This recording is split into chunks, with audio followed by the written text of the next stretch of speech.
Kita lanjutkan perbincangan kami, Prof. Hipnu.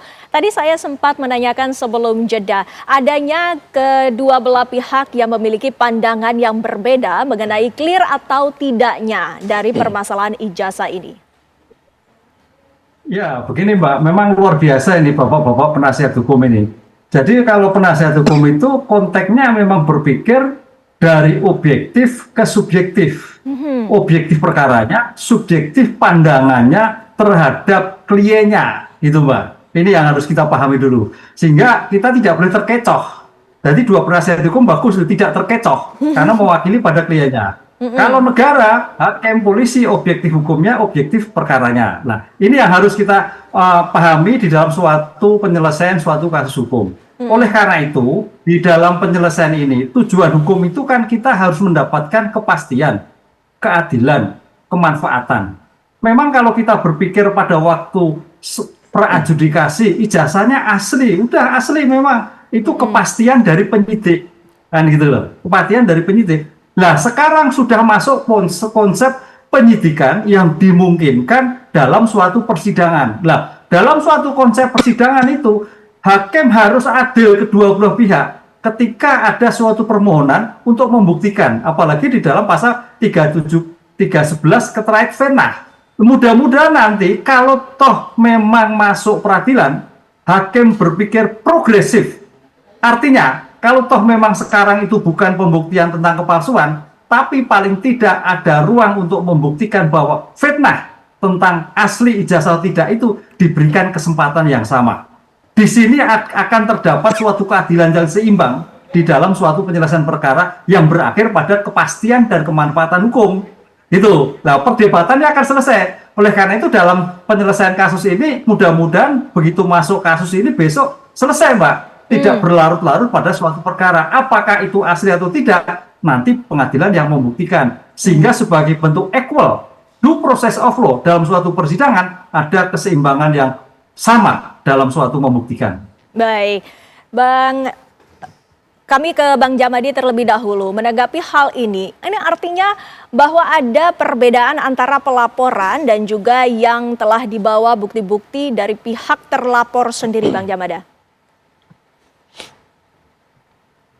Kalau kita bicara bukti, ya kita jangan lupa bahwa pelapor dalam hal ini harus mempersiapkan buktinya. Kita mengcounternya saja. Jadi jangan lupa dalam dalam pidana itu begitu. Jadi apa yang dibuktikan, justru bukti utama yang kita inginkan sampai sekarang, yang kita tidak puas secara hukum baik secara batin, baik klien kami itu, siapa yang pernah memperlihatkan ijazah asli itu. Itu menjadi ganjalan dalam perkara ini loh. Kalau itu tidak ada, kami katakan dari segi hukum tidak mungkin, tidak boleh seharusnya ada tersangka. Itu cacat secara hukum karena bukti utama katakanlah kaus prima tadi yang menjadi pemantik tadi itu tidak pernah diperlihatkan. Siapa yang melihat itu?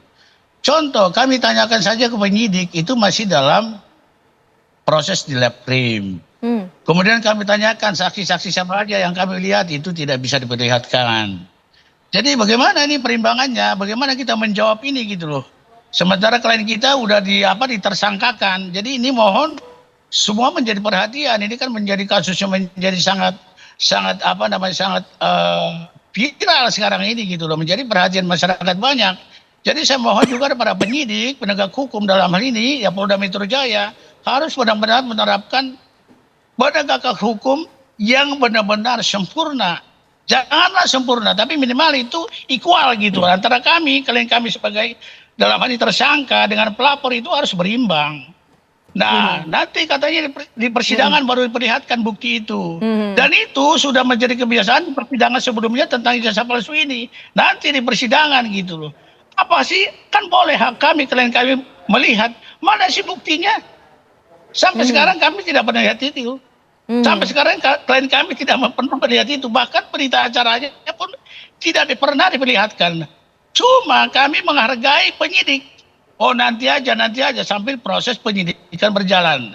Nah tiba-tiba klien kami tersangkakan seperti ini. Waduh, masyarakat bisa menilai dong. Saya kira ya salus populis suprema lex harus berlaku juga di acara ini, di perkara ini gitu loh. Jadi rakyat sekarang ikut melihat, bukan hanya Polda Metro Jaya, semua masyarakat melihat ini sekarang ini, mulai dari pagi sampai sore apa yang terjadi gitu loh. Baik. Klien kami juga masih di dalam. Gitu Baik. loh. Ya, jadi mohon itu menjadi perhatian kita, utamanya yang tahu hukum, ya penegak hukum, polisi, hakim, jaksa, dan pengacara dalam hal ini, atau advokat gitu loh. Tiga-tiga ini harus sinergi. Jangan berjalan ini perkara ini tiba-tiba tidak mau unsur. Katakanlah jaksa Oke. nanti mengembalikan perkara ini ke kepolisian, itu satu hal yang tidak baik juga gitu. Baik, baik Bang Jumanan. Jika kita tadi menanggapi bahwa ternyata tidak berimbang, itu yang digarisbawahi. Nah, sebenarnya dasar-dasar utama apa yang dijadikan dari pihak pelapor sendiri untuk kemudian memidadakan ataupun mengajukan pidana? Jadi yang kami laporkan ini, yang menjadi objek laporan ini adalah peristiwa perbuatan orangnya. Oke, perbuatan orangnya di mana? Contohnya, ketika Pak Jokowi melaporkan adanya peristiwa pencemaran, yang kemudian pencemaran itu diikuti, ya artinya kan Jongto itu diikuti oleh perbuatan lainnya. Contohnya Undang-Undang ITE pasal 32 dan 35. 32 dan 35 itu apa? Menggunakan satu instrumen atau software, saya sebut software ya, yang pernah disampaikan oleh Pak Roy itu adalah software ELA, ELA Analysis. ELA Analysis ini kemudian dengan adanya fotokopi ijazah dari Pak Jokowi yang mengatasnamakan Pak Jokowi, yang kemudian diobrak-abrik dengan cara apa? Meneliti fotonya, seolah-olah foto ini bukan foto Pak Jokowi. Kemudian meneliti lagi yang namanya stempelnya. Stempel ini stempel yang dianggap ada perbedaan antara letak stempel kan gitu kan, yang kemudian terkait dengan penulisan ijazahnya, fontnya. Nah, itulah yang dianggap melanggar pasal 32 dan 35 dengan menggunakan suatu instrumen software kemudian mengobrak-abrik data pribadi milik orang lain. Jadi Tapi yang tadi menjadikan sudah objek ini disampaikan adalah tidak diedit. peristiwanya.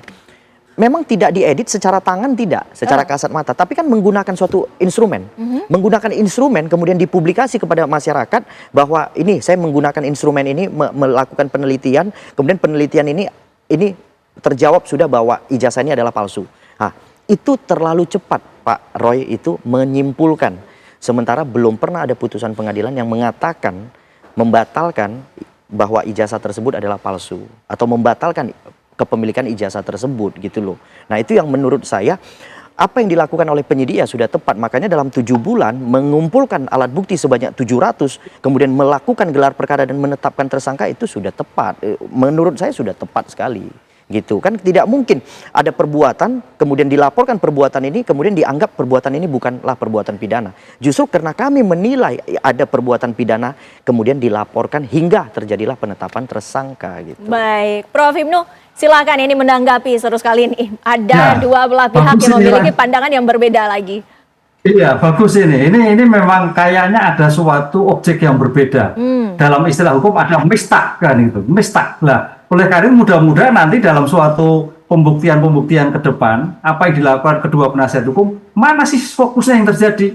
Apakah dari kuasa hukum Pak Heru Suryo, apakah pelapor dari Pak Jarum tadi? Ini yang terjadi. Karena jangan sampai nanti di dalam suatu persidangan itu ada kesesatan objek yang dilakukan. Kalau sampai tadi kesesatan objek, wah itu berbahaya nanti putusannya. Ini yang menarik. Oleh karena itu, mumpung masih di tingkat penyidikan, ini harus difokuskan dengan jelas terhadap perkara yang ada. Jangan sampai nanti begitu masuk pada penuntutan persidangan, ada kesesatan antara ijazah, antara perbuatan, antara yang lain. Nah, ini harus menjadikan suatu koridor yang sama, sehingga perkara yang sampai pada tingkat pemeriksaan tersangka itu betul-betul pada suatu substansi.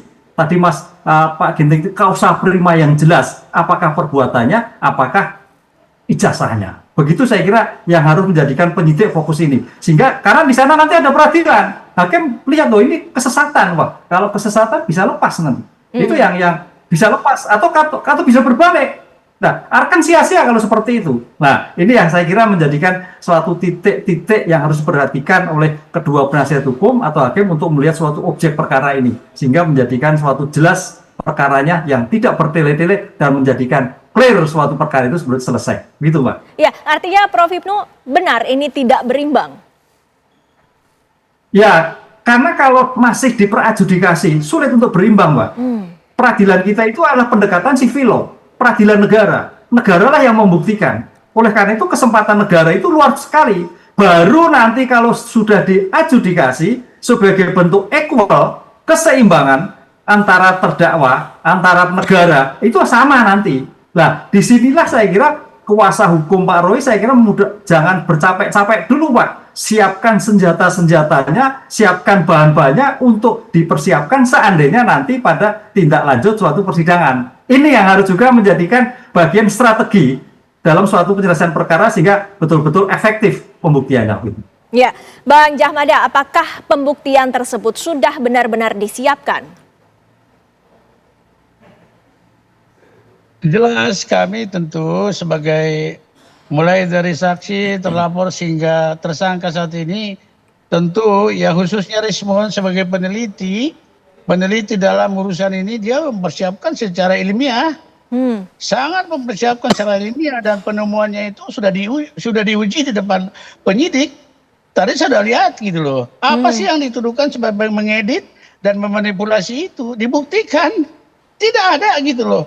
Contoh dia mengcrop satu foto diangkat untuk diteliti, tidak ada yang rusak. Jadi pengertian edit atau manipulasi itu menurut saya itu miss gitu loh. Nah ini yang satu nanti ya seperti Prof.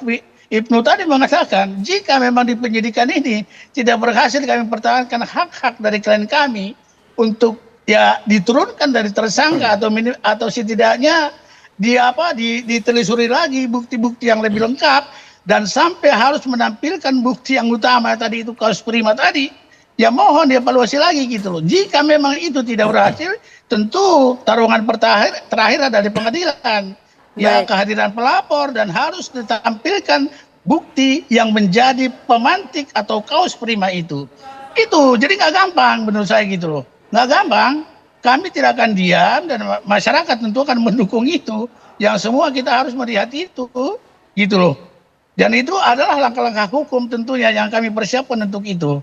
Saya pikir begitu. Saya setuju dengan Prof. Hipnu tadi, bukan semata-mata memihak kami, ya kedua belah pihak harus juga mempertahankan apa yang menjadi yang diyakini oleh masing-masing dalam membela kebenaran dalam hal ini gitu loh ya.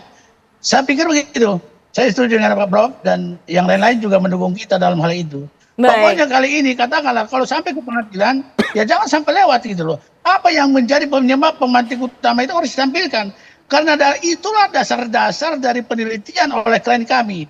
Yang namanya dalam penelitian itu adalah no problem, no research. Because ada problem, makanya ada riset. Siapa yang mau meriset ini? Siapa yang mau meneliti ini? Kok tiba-tiba dipidanakan gitu loh. Seharusnya kita bersyukur, masa masalah ini bisa terbenam. Kita biarkan terbenam di bangsa ini, suatu cacat di bangsa ini, apalagi yang memiliki itu adalah, ya kita tahu kan, yang bekas pemimpin kita nomor 1 di hari ini. Jadi jangan penelitian atau yang dilaksanakan oleh klien kami ini langsung dijudge itu negatif gitu. Bukan semata-mata untuk pribadi, tapi itu juga secara general, universal, secara aturan di bangsa ini kita harus jaga gitu loh. Jadi bukan semata-mata untuk menuduh perorangan loh ya.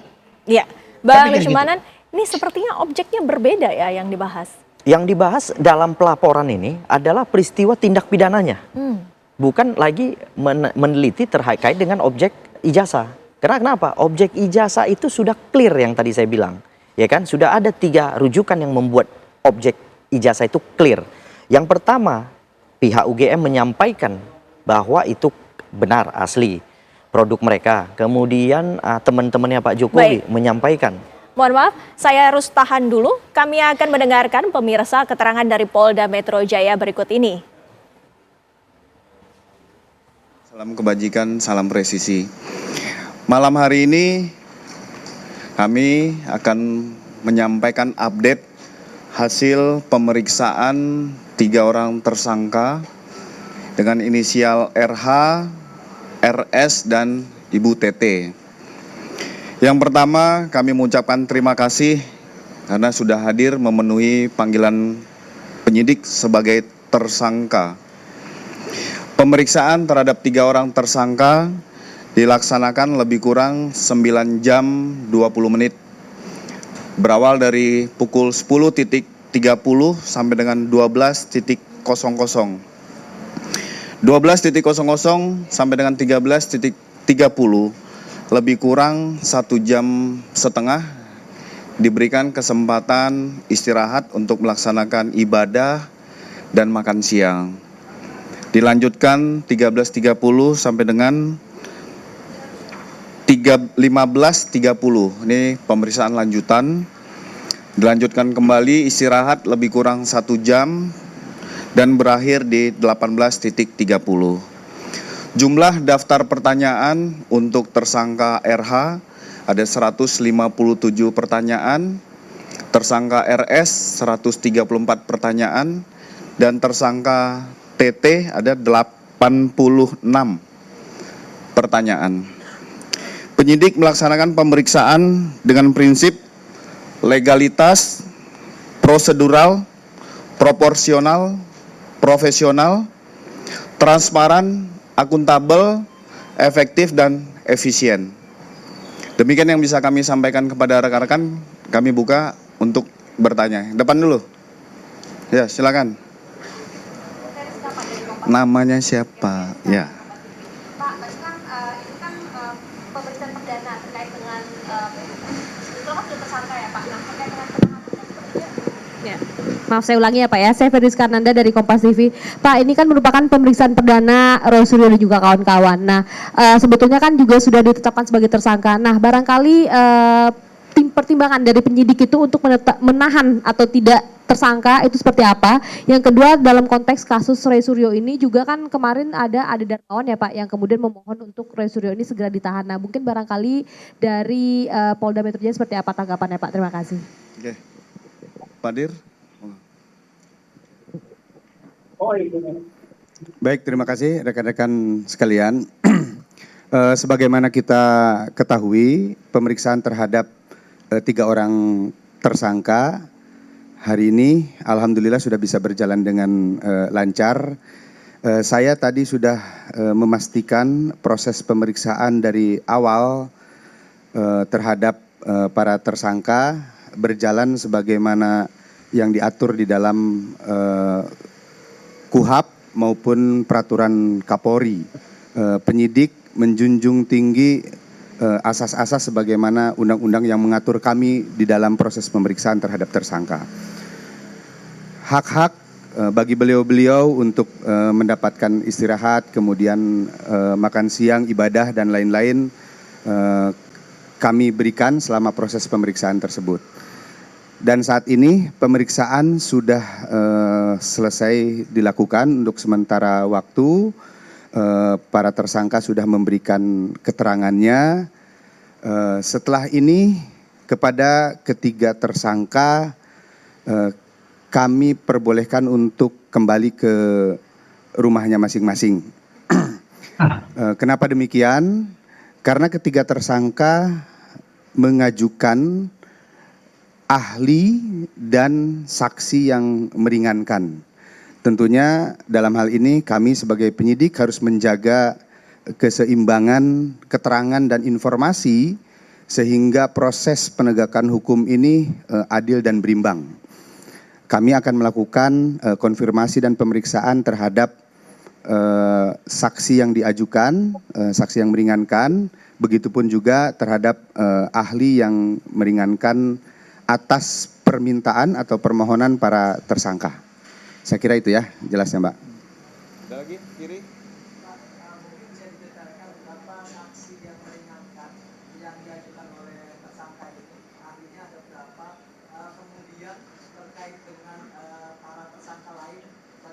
Pemirsa, kita sama-sama sudah mendengarkan keterangan dari pihak kepolisian di Polda Metro Jaya. Dan kita lanjutkan perbincangan kami. Nah, dan kami akan kembali usai jeda pariwara berikut ini. Kami masih akan membahas perihal Roy Suryo CS yang telah selesai menjalani pemeriksaan di Polda Metro Jaya.